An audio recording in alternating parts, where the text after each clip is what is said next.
હામી હાઈનમાં આપણે ઉપરા મહાદેવના મંદિરે પંચરત્ન દાનનો પ્રોગ્રામ કરવા।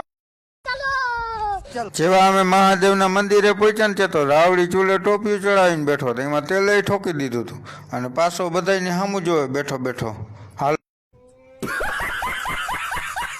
અને રંગીલા રાજુએ તગારું ભરીને ટોપિયામાં ડુંગળી નાખ્યો। ત્યાં તો ઊભો ઊભો રાવડી બોલ્યો 5 જણાનો પ્રોગ્રામ છે, 50 જણાનો નહીં। અને ત્યાં તો રાવડીએ વઘાર કર્યો એકદમ લાલ સણોઠી જેવો। ત્યાં એક ભાઈ ભૂખા થઈ ગયા।